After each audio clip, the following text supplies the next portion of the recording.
I would like to announce that a quorum is present, the meeting is duly called, and a notice of the meeting has been posted in accordance with the Texas Open Meetings Act. The time is 6 p.m. The following board members are in attendance: Michelle Alcateb, Catherine Sells, Allison Lasan, Dr. Stacy Barker, Dr. Sheila Taylor, and Jenny Prosnick. We will now convene into closed session as authorized by Texas Government Code Section 551, specifically 551.071, 072, and 0821. The time is still 6 p.m.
board in open session, and the time is 7:11 p.m.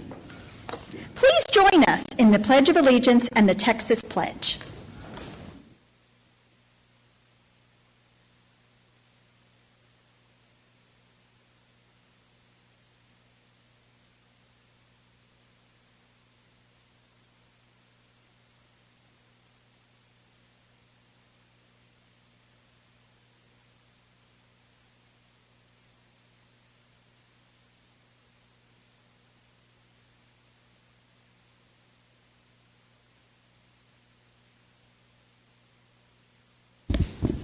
Welcome to all. So good to see everyone.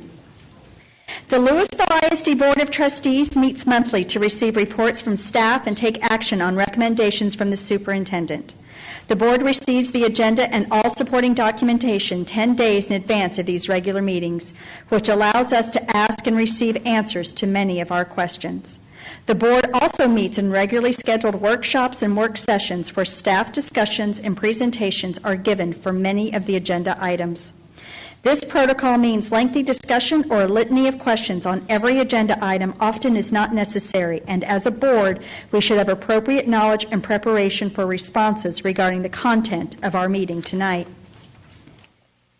First up is to consider items discussed in closed session. Personnel recommendations. We're pleased to announce 2 principal appointments made over the summer. Ms. Litchfield, would you kindly introduce and join us? It would be my pleasure. Good evening, President Prosnick, Dr. Rapp, and the board. It's my pleasure to be before you tonight to introduce 2 of our principals that were appointed this summer. Both have been very busy getting their campus up and ready to go. And so our first person I'd like to introduce you to is Ms. Courtney Evans. She is the new principal at Jackson.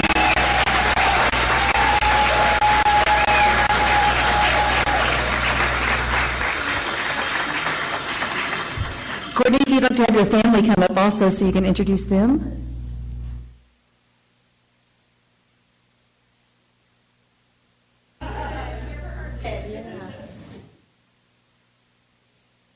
Bring with you. This is my husband, Yeah.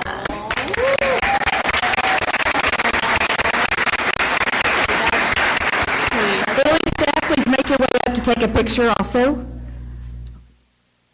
Staff, come take a photo. It's really not official until we take the photo. Did you see them all sitting there? yes, it's like waiting patiently.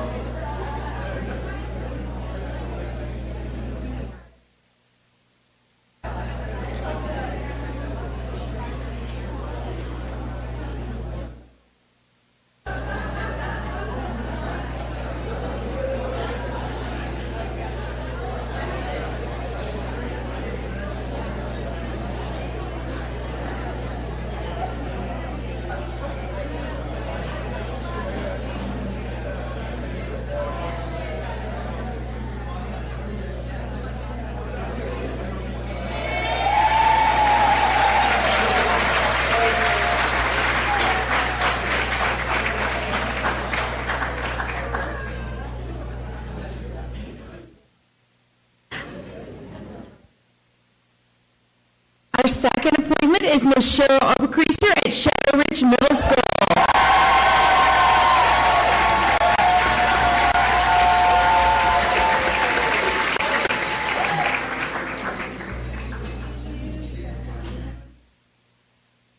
Shadow Ridge staff, please start making your way up.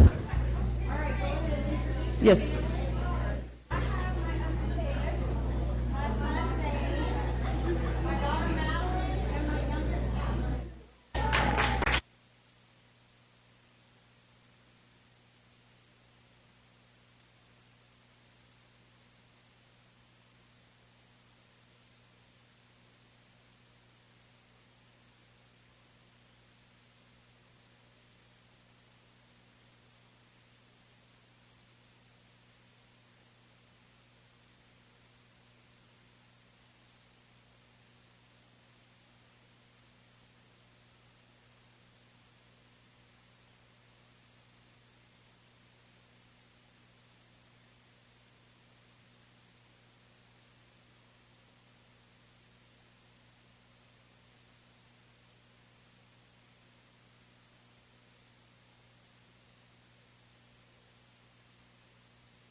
on the agenda is to consider approval of a resolution to declare and designate 6 LISD real estate properties as surplus properties and authorize their advertisement and sale. Would someone like to make a motion? Ms. Sells. I move that the board approve the resolution to declare and designate 6 LISD real properties as listed in the resolution as surplus properties and authorize their advertisement and/or sale. Is there a second? Ms. Taylor. Discussion?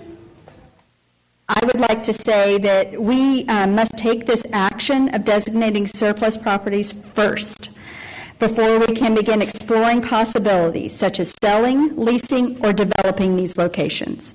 Their determination is not done by our vote tonight. That will happen subsequently. All those in favor? And that is unanimous. Vote carries 6-0. Next are recognitions and student spotlight. To kick it off, Board Member Allison Lasan will read our recognize someone's. Okay. All right. So the first one is from a parent who shared about Miss Faulkner at Coyote Ridge Elementary. Miss Faulkner is an incredible teacher who goes above and beyond to support and inspire her students.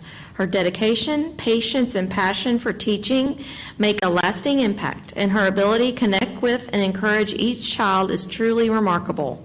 We are so grateful for the positive influence she has had on our daughter, fostering both her learning and confidence. Thank you, Miss Faulkner, for your kindness, hard work, and the difference you make every day. All right, and then the second one is a parent who shared about Miss Baker at Flower Mound High School. Miss Baker taught my son last semester, and he just loved her class. She really helped him find a way to work through the writing process in a different way. He was able to be a leader in the class, which really built up his confidence. Her recognition of a student who is often quiet and unnoticed meant a great deal to both him and us as parents. Thank you for all that you do for your students. Thank you, Ms. Lasan.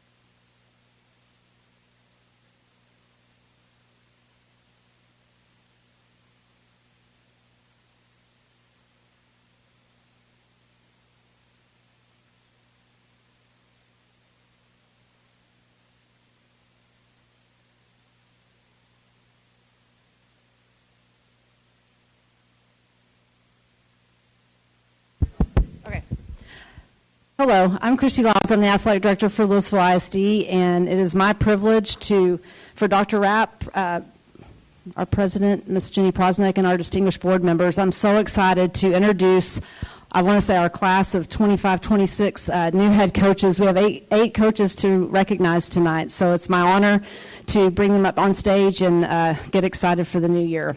We will start with Flower Mound, Coach Ben Sauter. He is our new baseball coach.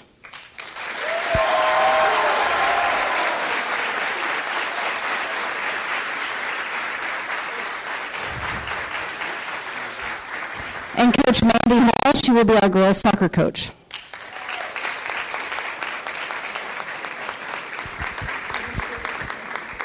If you guys have family that wants to come up, baseball guys, I know you're ready to run up here, so let's get a big old picture with the Flower Mound Jaguars.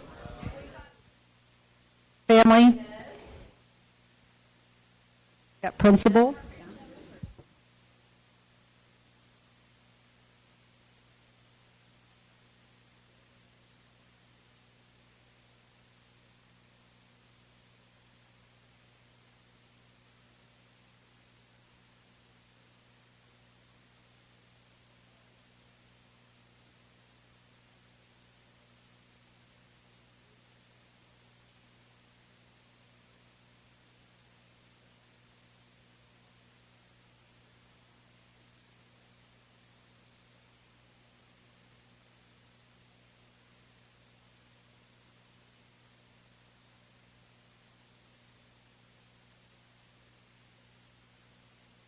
Congratulations. Welcome to LISD.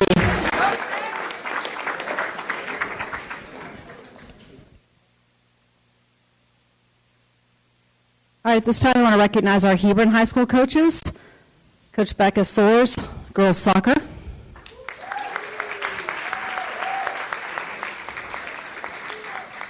And Coach Eris Wilson, boys wrestling.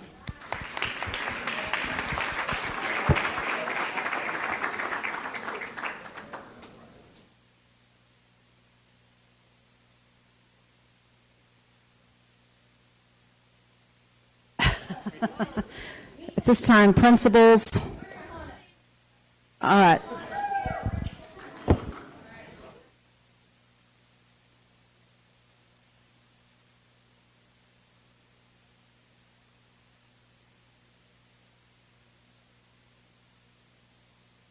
Congratulations. Welcome to LISD. Okay, for Lewisville High School, we'll have Coach Lorraine Gary, boys basketball coach. And we'll have Coach Brittany Wyatt, girls basketball coach.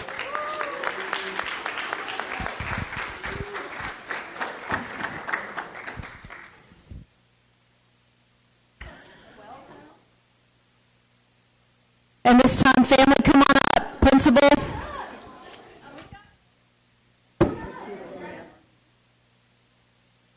I believe you bring best dressed for this evening.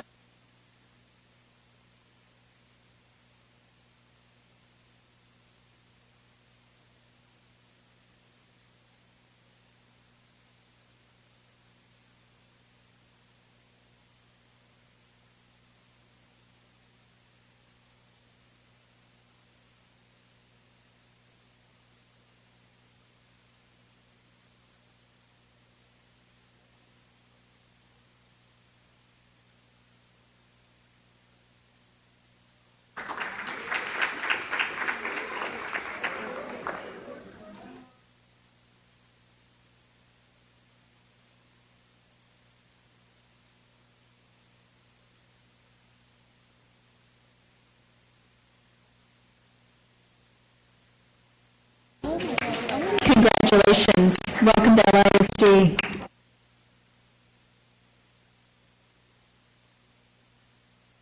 All right, at this time, the Colony High School, I want to recognize Coach Taryn Usher. She's our volleyball coach. And Coach Ryan De Leon, he's our boys soccer coach.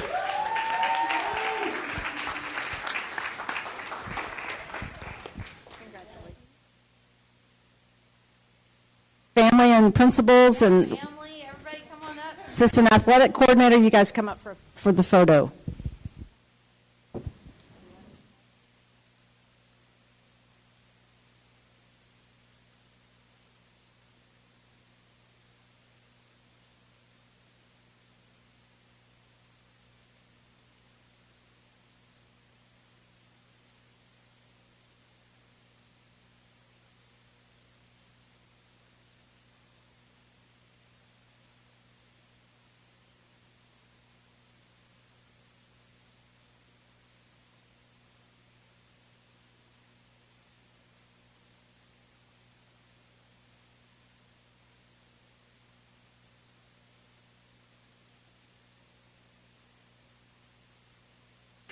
Congratulations. Welcome to LISD.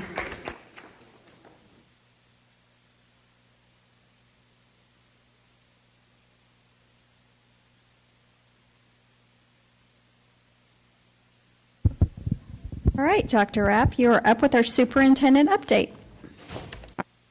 Thank you, Madam President, and thank you again for letting us bring our new head coaches for introduction this evening. We really appreciate that. We didn't have any new directors in fine arts this year, or you would have seen those hires as well, so thank you so much.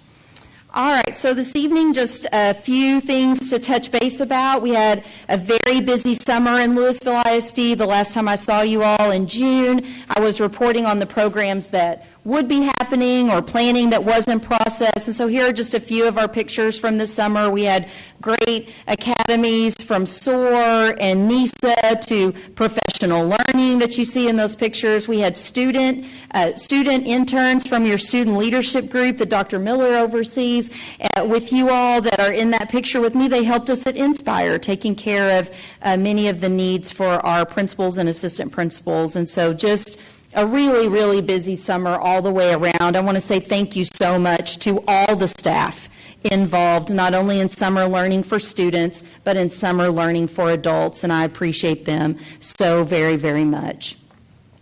We just recently, last week, hot off the presses, got to celebrate a big win at Region 11 with Tim Fales from Flower Mountain 9. Of course, he teaches social studies for us there as their secondary Region 11 Teacher of the Year. And we were so proud. There's not many times where you get to be part of what really is a true surprise. And he had, of course, no idea this was coming. And so when he was announced as one of the finalists and they put his face on the screen, I mean, just the sheer shock and joy was just a real pleasure to get to witness. But one of the things that I got to share with the whole audience after he won, we got to go up there together. We have our Teachers of the Year speak to our new hires in LISD. And of course, many of you were in the audience when Mr. Fales spoke. And I read some of his words to the whole entire room at Region 11. And one of the things he said is just how powerful it is to get to be a teacher because of how long you are remembered by the students that you're impacting. So we're excited for him. He doesn't have any more homework to do. That's the good news. What he submitted for the region is what will be advanced on to the state level. And so we are rooting strongly, of course, for Tim Fales. One other quick note, just such an honor for our school district. I'm going into my 4th year as superintendent. I've been to this banquet now as superintendent for 3 years, and 2 out of the 3 years we've had a regional Teacher of the Year winner. And now we have a Yes. regional superintendent winner. Yes. Let me say that again because I didn't have my mic on. Now we have a regional superintendent winner. So thank y'all, board, of course. Thank you for that award as well and nominating me for that. Our Recognize Someone submissions are open. We, of course, will continue to encourage our community to keep using Recognize Someone to celebrate the wonderful work of our staff. You see the pictures there on the screen, and you all, Ms. Lasan, reading those tonight, you read a Recognize Someone, a couple of them every single meeting. Those are so meaningful to our staff. As I say all the time, they post them in their classrooms. They're outside so many different classroom doors and hanging around their desk areas. So please help us keep those recognitions coming this school year.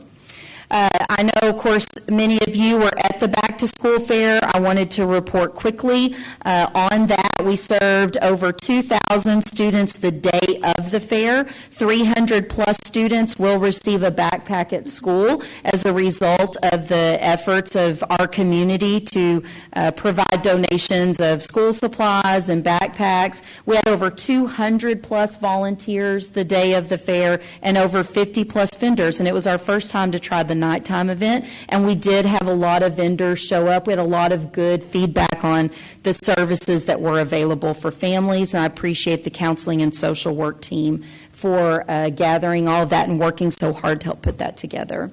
We're excited about the multitude of bond projects taking shape across the district.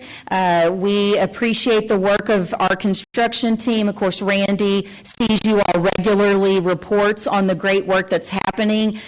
We are so thankful to our voters for the support of that November 23 and 2024 bond. Of course, a lot of work happening at some of the schools.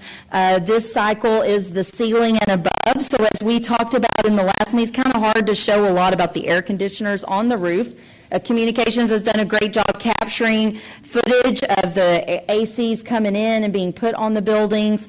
We know we've run into some rain and other types of things. We appreciate the patience of our staff and community, and we know when the work is done, it's going to be great for families and kids. We know that state ratings will be out related to the STAR test and the state accountability system on August 15th. I would just remind our community that, and I will say this in my community message going out this week, that we do have a belief statement that our students are more than a test score.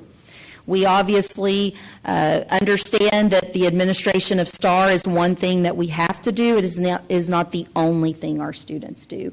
And you can read about our campuses, anyone in our community, through our campus profiles. That's our local accountability system.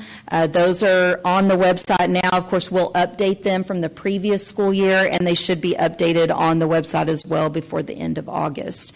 But one test on one day does not define what our students can do, and we know that that system changes so frequently that that can make it very challenging. But I think as a collective, I appreciate Dr. Fitzhugh, and I appreciate all of you. Of course, we report regularly, not only on our state data, but our local data as well.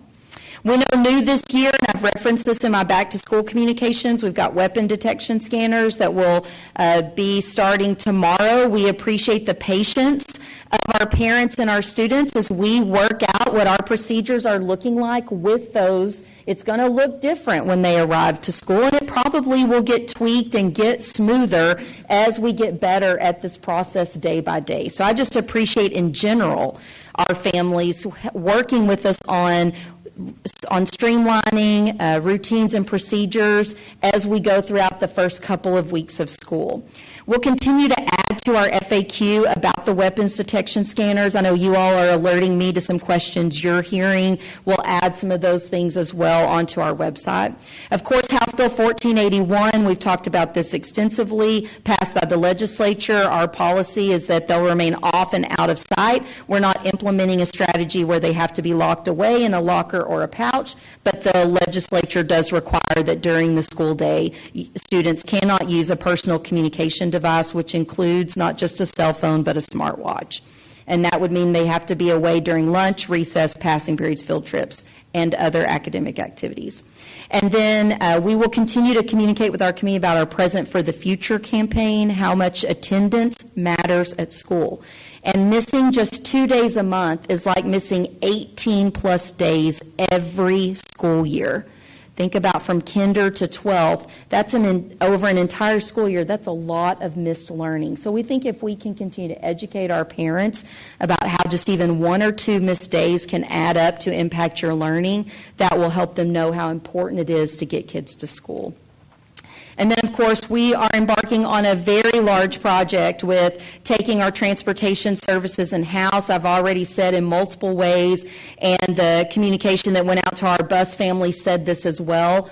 We're going to need the patience of our families as we establish very new routines and procedures with us running and overseeing our own transportation department and our school bus services. We're looking forward to a great day tomorrow. We have well over 200 drivers, which is more than what we ended with last school year. We've got every single monitor position hired up.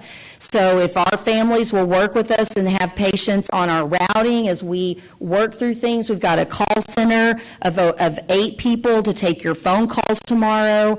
The Here Comes the Bus app is they're still in the process of updating and loading data. The thought was that it would be live tomorrow. It probably won't be ready to go live tomorrow, but parents are able to know what bus their child is riding. That's on the school bus locator and also should be updated in the LISD app when you look on your child's information. So we're going to need a little bit more patience as we're loading in and working with our software company on Here Comes the Bus app.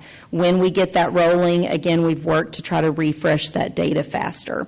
We're communicating with bus families again tonight. I'm looking at Mr. Kosh, and we'll do our very best to keep communicating with them as we continue to get routines and procedures down at the start of the school year. Of course, we appreciate our families have made the one choice, and they've chosen Lewisville ISD. That's our campaign for this school year. We want to have our families help us tell their stories about why they choose our school district, because we know they have a choice, and we appreciate that they've made what we believe is the best choice, which is Lewisville ISD. And tomorrow's the first day of school. So I can't wait to welcome students back. We've spent a week and a day preparing with our staff coming back last week. Everything that we have for parents is on the Back to School website. I appreciate our staff staff with the time they dedicated to learning, and I see some of them still sitting back there, rock stars. We are so appreciative for your time. We can't wait. It's going to be a great school year, and I look forward to the times ahead. And with that, I'll turn it back over to you, Ms. President. Thank you so much for the update. Public comments are next on the agenda. Those who wish to speak at a board meeting often expect a dialogue with the Board of Trustees. However, in accordance with Texas law, the board is not able to respond directly to comments or questions posed by speakers. Texas law also does not allow the board to discuss or take action on any issue presented during the public forum unless the item has already been posted for action on the meeting agenda. Each speaker will receive a written follow-up from the district in the next 3 business days. The board and district administration welcomes and values the feedback shared during this time of the meeting, and we are grateful for the continued partnership between LISD and the families and the communities we serve. We have one speaker tonight. Lewisville ISD stakeholders, meaning current students, parents, employees, and residents of Lewisville ISD, will have up to 3 minutes for each of their presentations. Tessa Bradley.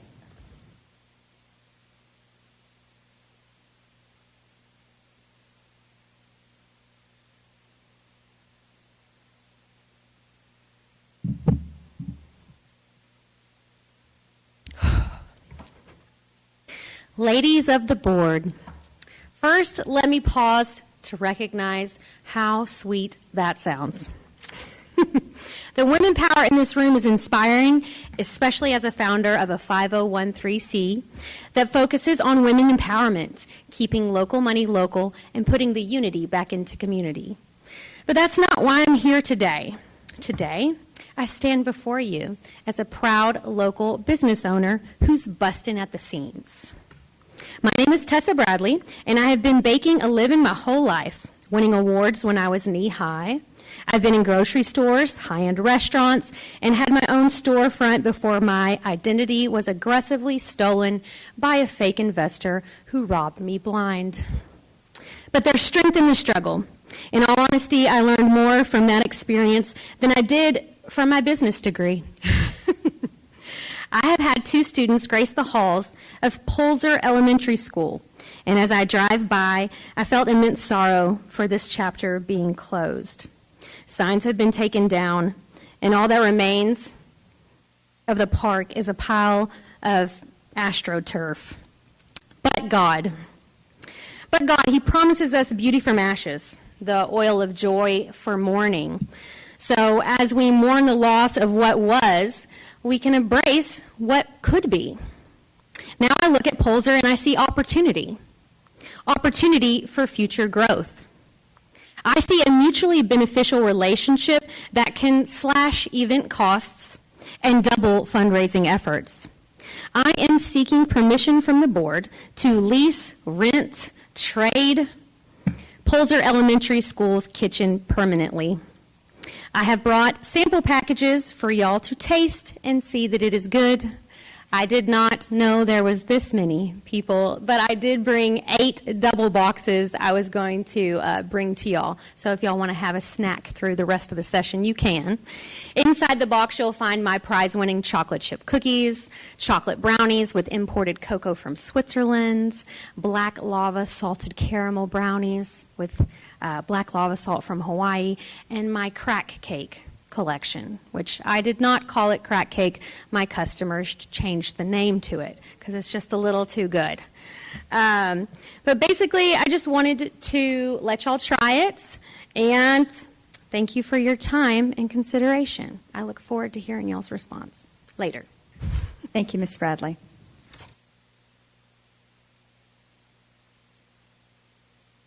Next on the agenda are consent items. Are there any items to be pulled, or would someone like to make a motion? I do have an item that I am pulling, which is J5A. Are there any others? Okay. Would someone like to make a motion? Ms. Alcatab. I move that the board approve the consent agenda items as recommended by administration, with the exception of the following items pulled for separate consideration. J5A. Is there a second? Dr. Barker? All those in favor? That's unanimous, carries 6-0. The item pulled J5A. I move that the board approve consent agenda item J5A as recommended by administration. Is there a second? Ms. Alcateb? Discussion. Ms. Sells? No. Yes, Madam President, I'd like to recuse myself on this item, but I want it reflected that it is no way a statement of my support for the FFA programs. In light of it, it is even more support as my daughter has now been employed by the Texas A&M AgriLife. So I need to recuse myself from this motion. Any other comments? I second my love for the FFA program. All those in favor? That's Ms. Alcateb, Ms. Prosnick, Dr. Taylor, Dr. Barker, and Ms. Lasan. Ms. Sells, there's no nay votes. Ms. Sells has recused herself. We've now moved on to information items. The employee handbook. Ms. Cobb. Good afternoon, Ms. Prosnick, Board of Trustees, and Dr. Rapp. Can't believe it's this time again to start a new school year, and with that comes our annual handbook updates. So moving forward with the handbook updates, changes are driven by three different ways. Recent legislation, as you all know, we've had plenty of that. Local updates to clarify any policies and expectations, and then clarifications from the state for the purposes of alignment with the TASB model handbook. So starting with our first one, we've talked a little bit about this at other various meetings, but the outside employment and tutoring section was updated in the handbook. It is in alignment with House Bill 3372. It's where it includes requirements for employees to disclose outside employment, protecting against any potential conflict of interest. We do have a form that we're working on for our employees to fill out so that they can seek the process for approval and review and approval. With that, there was additional language in that section where it defines what administrators are, and there's the definition there, and then it states that administrators may not receive financial benefits for performing personnel services for any business entity that conducts or solicits business with LASD, any other school district, charter school, or service center. And then it further goes on to talk about the exception, which does talk about an administrator who is not a superintendent or assistant superintendent. And you all talked at the work session last week just about our process for that. And this outlines that for individuals that do qualify for this, there is a process where they have to receive approval from the Board of Trustees. So that has been updated in our handbook. There is a section on mental health training that has been updated. This actually went into effect December 2nd of 2024, and it's something we've already done, but it does, we did update the handbook just to state that all staff who regularly interact with students are required to complete an evidence-based mental health training. And then it goes on to further define that. It went on to further add into the family and medical leave provisions where we give employees now an option of using any paid leave that they may have versus non-paid leave, where there was a provision in House Bill 2 which allowed teachers the option to use that paid leave or non-paid leave. So now we give them an option when it's dealing with FML for pregnancy or the birth or adoption of a child. Harassment of students was also updated, so we just maintained compliance with changes made to the required reporting of misconduct and child abuse in connection with the 89th legislative session. The link to the board policies were removed, but it was replaced with our local procedures for reporting harassment. Reporting suspected child abuse was also a big topic during the legislative session. Senate Bill 571 adjusted the mandatory reporting period from 48 hours to 24. We've done a lot of training on that this year, as well as it's been updated in several places with the handbook and the handbook receipt. Language was updated, like I said, to require that to take place within 24 hours, and that is calendar hours, regular hours, not business, after the employee first has reasonable cause to believe the child has been abused or neglected. And then, of course, that replaced the 48 hours. Reports, it was also included that reports must be made to law enforcement agencies the Department of Family and Protective Services, and appropriate state agencies. They additionally defined a person that is responsible for care, custody, or welfare of a child, including a teacher, is required to follow those processes. And that they can't just notify one, they have to notify all. They further went on and identified some more changes related to the sexual abuse or of maltreatment of children. So in Senate Bill 571, we updated that. The definition was updated. The words in yellow are the parts that were included and updated. So essentially, it's including conduct that constitutes the offense of continuous sexual abuse of a young child or disabled individual, indecency with a child, improper relationship between an educator and a student, sexual assault, or encouraging a child to engage in sexual conduct. So that was all updated and changed in the handbook. It's, again, more reports to the Texas Education Agency. This section was previously located in our termination section of the handbook, but we did move it to comply with the requirements of the reporting misconduct. Specifications were removed delineating conduct of certified employees versus non-certified employees. Essentially, now this is required of all employees. And like I said, this is a little bit more of the same thing. TEA now requires superintendents to notify TEA of any employee, not just certified employees, certified and non-certified, if there's evidence of misconduct. In the past, we've been able to complete an investigation, and then we would report based on the findings of that investigation. Now we report first thing when the allegation comes in, and then we do our investigation, and then we report. We send them our closure as to what our findings were. The conduct of an employee must be reported to TEA. The new. We've always done this, but the yellow is new, so we now are required to report if an employee engaged in inappropriate communication with a student or minor or failed to maintain appropriate boundaries with a student or minor. So essentially, they're adding in the grooming element to mandatory reporting here. For technology, they had updates about artificial intelligence, so AI. They more clearly define that. AI should only be used as a support tool to improve student outcomes, not to replace the decisions made by teachers or students. For resignations, again, the resignation, it was previously directed readers to refer to the reports of Texas Education Agency in a different section, but now they delineated this section and they have listed all of the reasons for resignations here. And for contract employees, you can see a lot of it is not new. They've just put it in a different section and outlined it a little bit more. And then here are the ones for non-contract employees. You can see, again, some of those were added that I've talked about previously. So under discharge of convicted employees, this section requires the discharge of any employee convicted or placed on deferred adjudication, community supervision for an offense requiring the registration as a sex offender, or convicted of a felony under Title V Penal Code if the victim was a minor. So again, they delineated these items and they're listed here.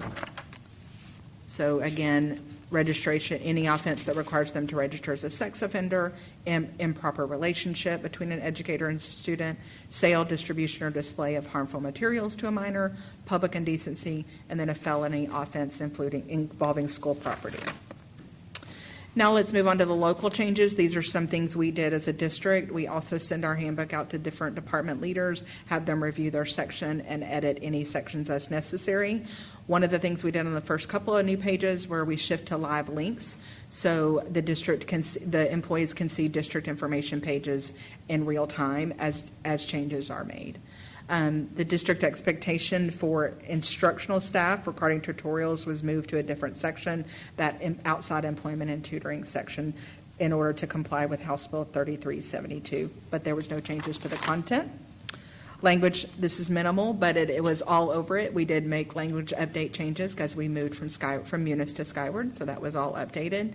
And then in the workload and work schedule section, we defined a little bit more what hours administrative staff have, that they're exempt employees. We have baseline requirements, but we did outline that there was an expectation of additional time based on the needs of their position. We clarified jury duty absence requirements. So essentially, if an employee is dismissed from jury duty or they don't have to show up, if they can make it back to work by 11, then they are required to report back to work. If they are dismissed and they cannot make it back to work by 11, let's say they got called in Dallas and can't make it here with traffic, then they would not be required to report back to work, but they would have to take a half-day personal day. And then some additional changes from the state, which were really already in practice locally. We changed the deadline for the required notice of board meetings from 72 hours to 3 business days. We added the description for the purpose of initiation and request for the reasonable accommodations based on a disability. We added a requirement to annually review the TEA clearinghouse and update the district's professional development plan. And then we provided clarification regarding background checks instead of, and it's just really a matter of semantics, employees may be subject to. We changed the language, it updated to read all employees are subject to. And with that, I'll be happy to take any questions. Are there any questions or comments? Ms. Cobb, I would be correct if I said that all of these regulations, some of them needed, warranted, and to protect children, only apply to public schools. So not all of them, like the 24-hour rule is going to be all charter schools, private schools, but there are some that only apply to us. You are correct. All right. Thank you very much. Next up, from our brand new Chief Technology Officer, Mr. Garriconi, the monthly technology report. All right. Good evening, President Prosnick, Dr. Rapp, and Board of Trustees. The monthly technology report has been included in tonight's board book, and it covers the period of June 1st, 2025 through June 30th of 2025. So on page 1 of our 2017 technology program bond funds are at $96.2 million spent, with $5.36 million remaining. For our I-fees, the revenues finished up. This hasn't changed from the carryover from May, so it finished up at $851,000. And of course, with the summer months, that comes with an increase in expenses, kind of covering purchases of device accessories and parts, et cetera, in support of the 1-to-X program. Regarding the average age of devices for each subgroups, both pre-K through 3rd and grades 4 through 12 have increased by 1 month. So it's 1 year, 2 months, and 1 year, 9 months, respectively. And finally, as we have been upgrading and replacing aging staff devices, the average age has decreased to 1 year and 8 months. On page 2, the data is a carryover from the month of May, but our opt-in percentage is over 98% for students in grades 4 through 12. And finally, since we're looking at data from the summer months, we do not have any data for devices on campuses. So if you have any questions, I would be happy to answer them. Are there any questions? Welcome. Thank you. Next is the annual report on LISD membership with purchasing cooperative contracts and any related fees. Mr. Rare.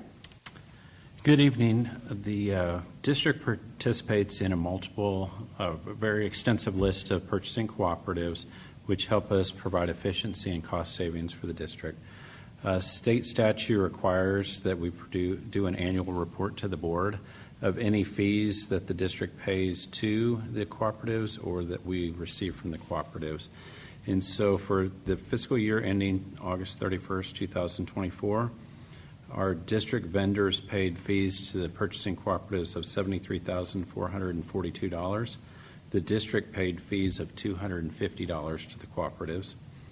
And the district received rebates from the cooperatives of $35,378 for the year.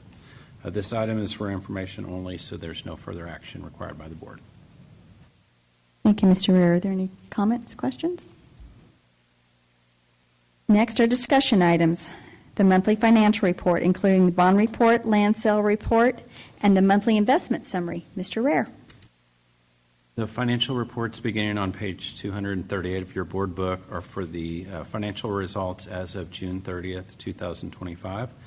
Some of the highlights that I'll share tonight on page 238, the general fund revenues of $524 million, are 94% of the adopted budget, and the general fund expenditures of $438 million are 78% of the adopted budget.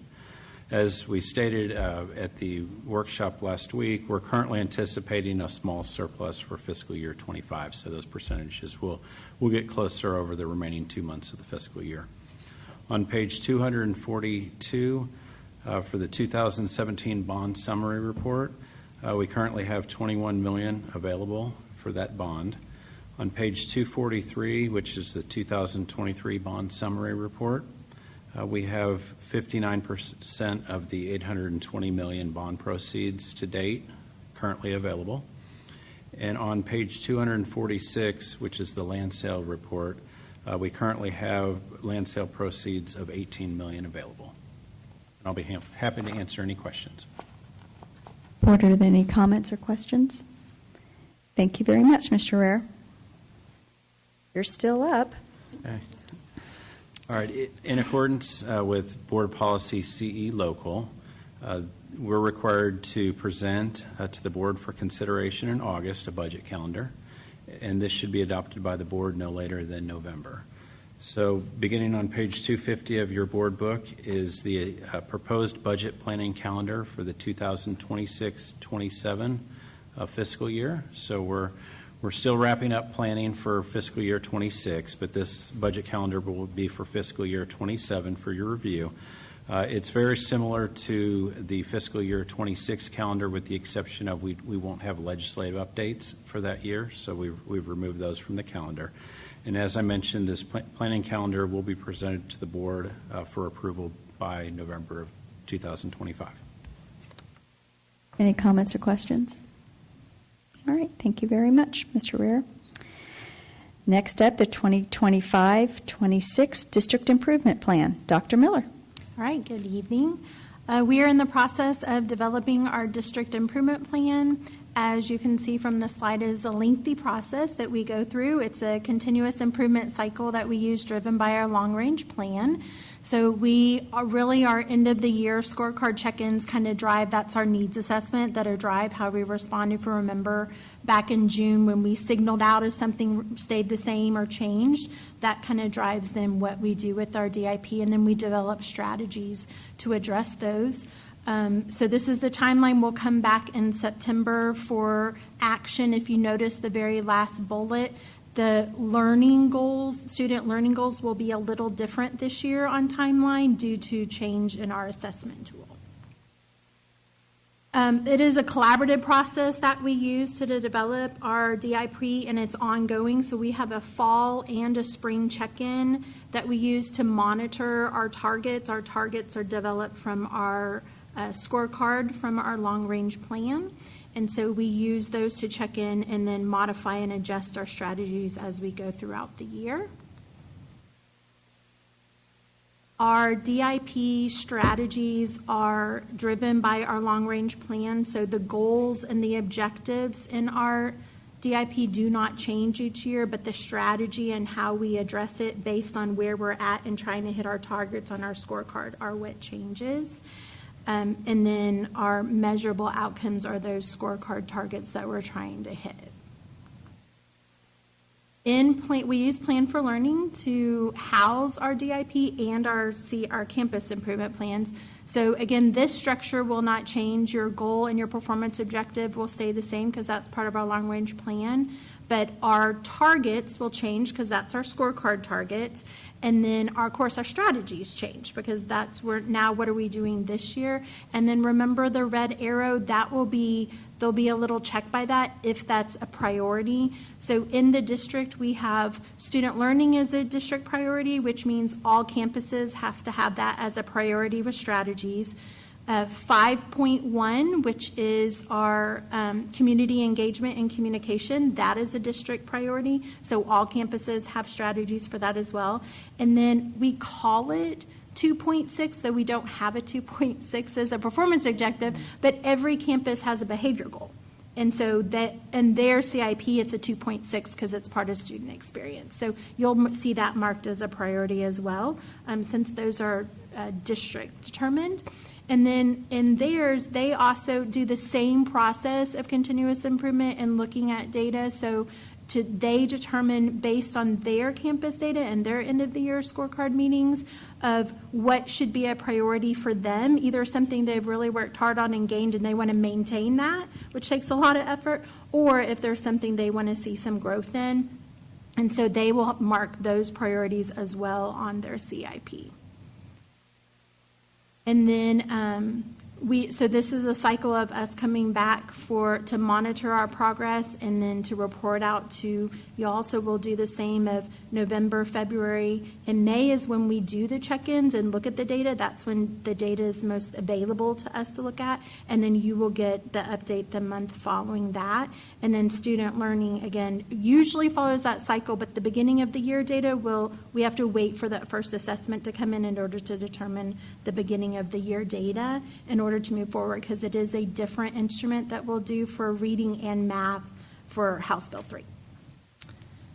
And then, so we are finalizing, you have a draft of the strategy. We are finalizing those for September, and we'll come back for those. And then campuses are working on their improvement plans now, and they'll be done at the end of September. And then once all of our beginning of the year data comes in for student learning, Dr. Fitzhugh will share that with y'all. Any comments or questions? Yeah, great work.